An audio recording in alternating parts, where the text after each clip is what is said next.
Welcome back to the channel, guys. I hope you guys are having a great day. I was going through some of your comments in the last video and all the videos really about the S10, and it's funny the amount of people that want to know how low we're gonna make this thing. It's actually already lowered 5 inches. 2 videos ago, I told you guys we're gonna bring back the S10, we're gonna fully build it, and I left a playlist in the description to all the videos that we have done leading up to this point. We actually installed a Beltec 5-inch lowering kit on this thing, and I mean the wheels don't help because they're tiny little dinkers, but if you look, the frame's actually not that high off the ground. Like it is pretty low in that aspect. But for everybody that asks that question or whatever, this thing is already very much lower than it was when it was brand new. I don't think it's gonna get much lower. So today we're gonna make a little bit more progress on the S10. But before we get into that, December 15th at 11 a.m., the committee crew is having their last drop of 2021. So we will be having these black with the white embroidery hoodies go live. They got the winter 2021 tag stitched on them down there. And then also we have the new toques, jet tags, banners, stickers, everything is going on sale December 15th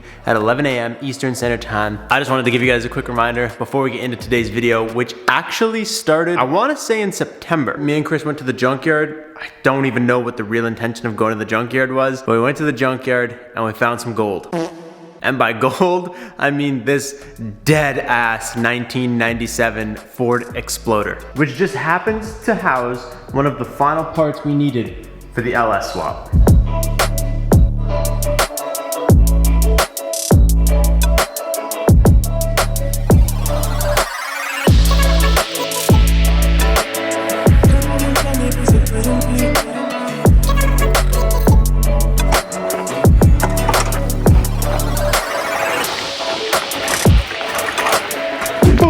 Here she is, boys. This thing looks a little haggard. For those of you guys that live somewhere where you don't really get, winter, this looks bad. It's really not bad. Most of this is just oil leaking out. You guys can tell it's kind of like gunked up. A lot of people confuse rust with rot. They think that because it's like this, it's no good. This is completely surface. Like a quick scuff with any kind of like sandpaper, abrasive, it'll just come right off. It'll be back to metal and we can paint it up and it's good to go. Anyways, this is an 8.8 Ford rear end out of that 97 Exploder. The car was an absolute piece of shit. This thing is just, it's a hard find nowadays because everybody that does LS swaps, they gobble these things up, and to find one with a limited slip diff, super hard unless you buy it off someone that knows what they have, in which case you're paying like top dollar for it because they know what you're gonna do with it and they're gonna charge you as much as they can for it. I wanna say we paid $100 at the Junkyard for everything, and we got more than this that day. We got like a bunch of little random things. So one side has some brakes. I mean, well, it has where the brakes go.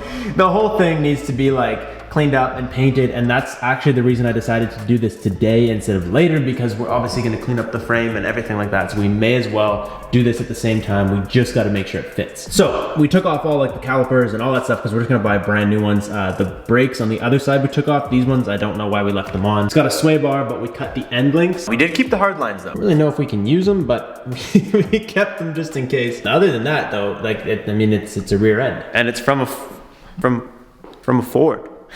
I'm just kidding. So that thing weighs like 2,005 million pounds. So I'll show you a little bit more information on it in a second once I can kind of get it away from the wall. But first, I gotta figure out how to get this one apart.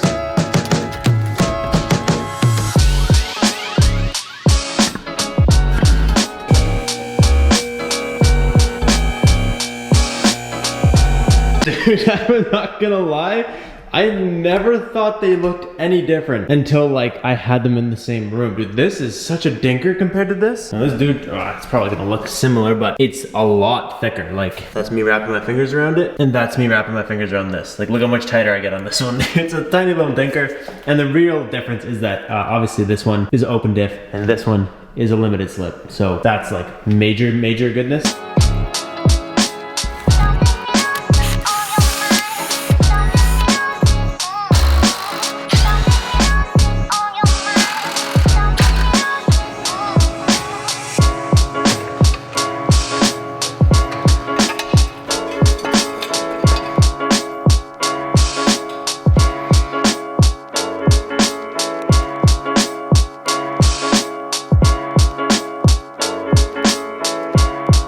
Shaft is off. So far this is going exactly as planned, except I just realized these freaking parking brake cables are still attached, and that requires the wheels to come off and the brakes to come apart. It just seems like a lot. considering they were seized and have literally never worked. They're also literally $8 on Rock Auto, so who cares?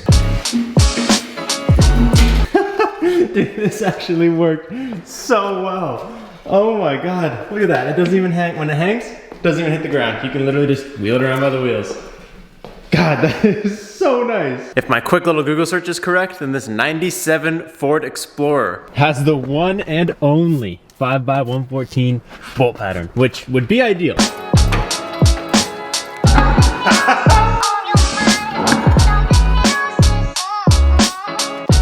The wheels on this make this whole thing look so much cooler. Let me give you guys the full rundown now that it's kind of pushed away from the wall and we can actually look at it and see it. So, this is a Ford 8.8 rear end out of a 97 Explorer. It's got 373 gear ratios and this is a limited slip diff. The 8.8s are a really common swap on the S10s because they're supposed to bolt almost directly straight into like the same place.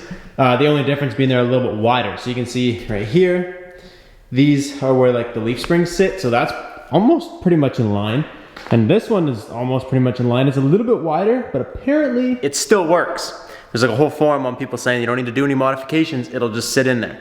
I don't know if it'll just sit in there, but you're supposed to be able to just put it in there. It's a little bit wider, whatever, the leaf springs accept it. Obviously this one has like a sway bar and a couple things that I don't think we're really gonna need on it, but we can get rid of that. You can see just immediately by like the diff case, this one is much bigger than this one here. And you guys can see when we pulled it out, there's these tags that you gotta read. So this one, that just says what oil it takes. This one right here is the important one. So it's upside down. So you can see right here, it says 3L73, so it's a 373 gear ratio, and the L means it's a limited slip. If it just says 3 space 73, then it's not a limited slip. An open diff, which you don't want because sure it's a little bigger, but it's not gonna help you put the power down. So that's that, and then you can see right here, the 8.8. And just a visual for you guys, if you spin the wheel on this one, that one doesn't spin. You just basically are rotating this entire thing in a circle because it's an open diff. Whereas if you go to this one and you push it, okay, ignore that sound. That side's the side with the brakes and apparently they're not happy. But if you push this one, the whole thing spins because these wheels are locked together because it's an LSD. And I guess let's let's see how accurate these forums were.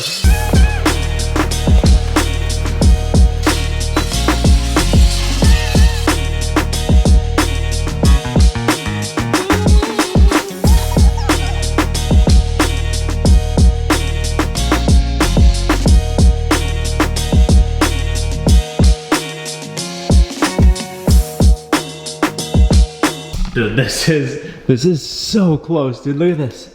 Look at. Come on, give me a focus. That's how much bigger this axle is. You can see literally the nipple in the middle there has to sit in the middle of this piece. So all in all, it's actually not as much bigger as it looks. I did this a little backwards actually. I put the leaves here. It wants to tilt forwards all the time, and I didn't want to put the drive shaft on and then it tilt forwards and yanks the drive shaft out. So what I did was I just put these up, lowered the truck, I put the leaves up, and then I jacked the whole thing up and the leaves kind of picked up the axle. So it's close. It's really, really close. I just got to basically pry them, I guess, a little bit apart. Hope they let this thing sit in there.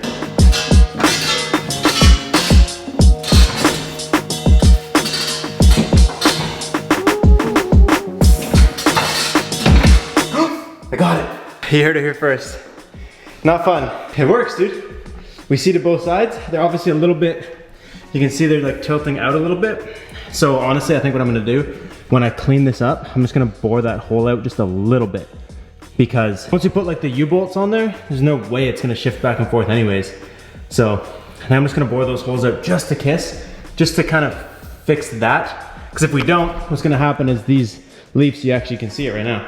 I don't know if the camera can, but they're kind of bowed just a little bit like this. And we want them to be perfectly flat. That was a freaking workout.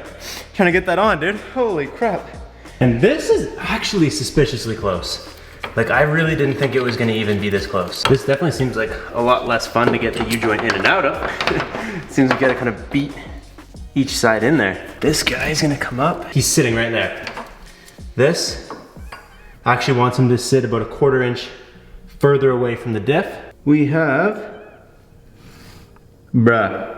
We need to shorten the drive shaft. We're gonna need to shorten this probably by like just just a little bit.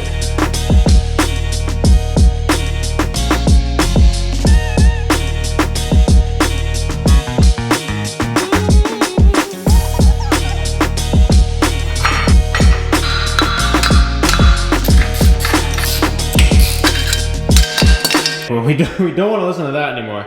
That was terrible. Dude, I absolutely destroyed my back doing this. That's so heavy to like lift it and rock it back and forth so many times, but I have to see this thing on the ground. I know you guys obviously would really like to see this thing on the ground just because like it's not fun to install something and not actually look at it. I almost got these things to work over top of the axle, but they just need to be like squished just too much. Like I bored out the holes on that one, you guys saw, but it wouldn't fit. So what I ended up doing is not drivable, but workable for like lowering it on the ground for test viewing purposes. So I put it around this little foot. This axle has a foot on that side and like a little foot right there. So I actually just wrap them around. Instead of going this way, they go this way, which will hold it there. It's, you know, obviously can't do anything other than just put it down, but that's good. It'll give us an idea. The only other issue that we're having is the drive shaft is way too big. So right now it's in neutral and it won't spin at all. Basically it's jammed too far forwards. And you can see that it's lined up like dead nuts with where it needs to be. The only way to get it to spin is to pull it out a little bit more. So I don't want to connect it because when I put it down, it's going to push it even farther forwards, which is not good for the transmission. We ain't trying to cause problems with the transmission, so. And I think the only reason the sway bar is even here is because we couldn't, I undid this bolt, but I think the rest of them were just stripping. Let me see if I can just get this guy off so we don't have to look at him.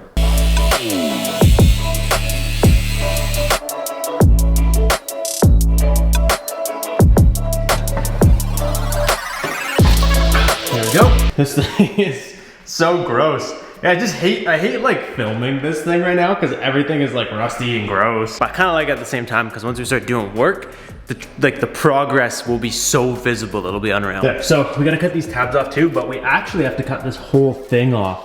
Or at least that's what we're going to do because the shock usually comes off this nub and this nub usually comes off right here.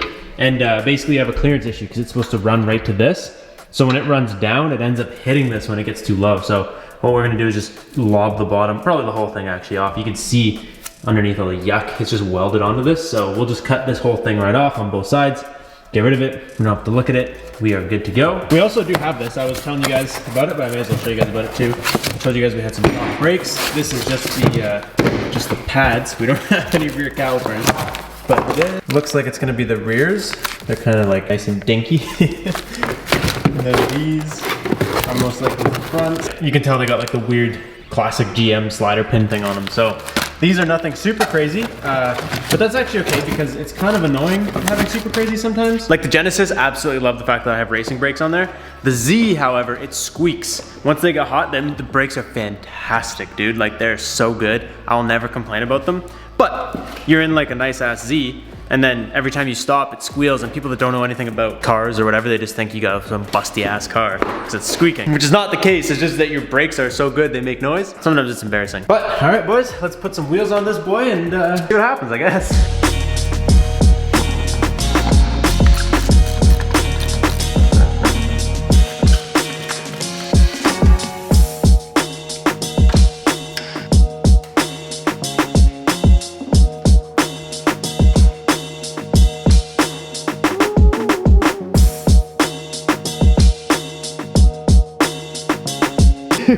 This actually looks so cool. It's not my style. I think the wheels are a little too big for the truck, or maybe the wheels wouldn't even be too big if they had bigger tires, but this screams like SoCal to me. I don't know. I honestly don't even know what that means when I say it, but something about this just looks like a truck that I would see in like Southern California. It's just the vibe. I think this is sick. So far nothing has come apart.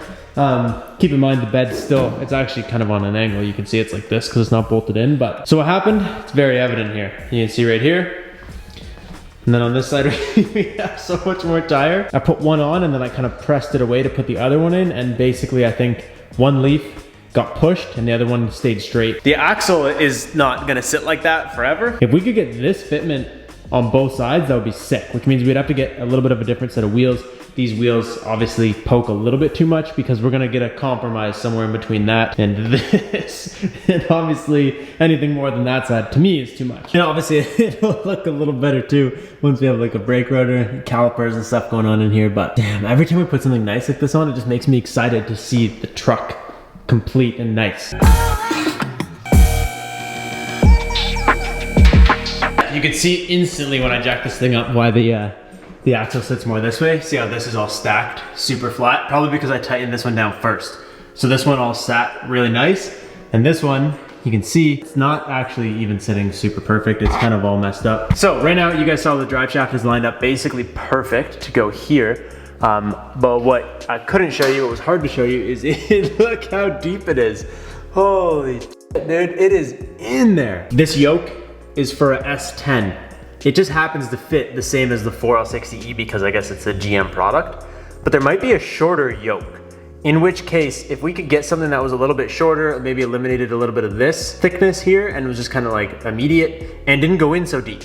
So if it was like, instead of going in all the way to here, if it only went in to here and it would still work, maybe we just get a shorter yoke and this bolts up perfectly fine. If not, we just literally need to take a measurement. This is actually perfect. So what we're gonna wanna do is call dead center about 3/4 of an inch because that's dead center in the middle of that U-joint there. So pretty much if that's 55 3/4, we're gonna be needing a 55-inch drive shaft from head to toe. I'm just so pumped it happened and we have the big boys. I know right now these videos are still a little boring. I'm just doing like the little minuscule things, but they're so important to us having so much fun with this truck when it's all done. Because we can relocate this and it'll just be drive shaft, rear end, some suspension. We can run a nice dual exhaust, straight back, no interference. Anyway, another video for the S10 where we install something, find out what else we need to complete that install. We're gonna completely send it here really soon. Like 2 more things I wanna do, not to this truck, and then we're gonna dive into this truck because once we dive in, it's gonna blow up all over the whole garage. So I hope you guys are stoked, but I will catch you guys next time. Thank you guys so much for watching. Peace out and stay committed.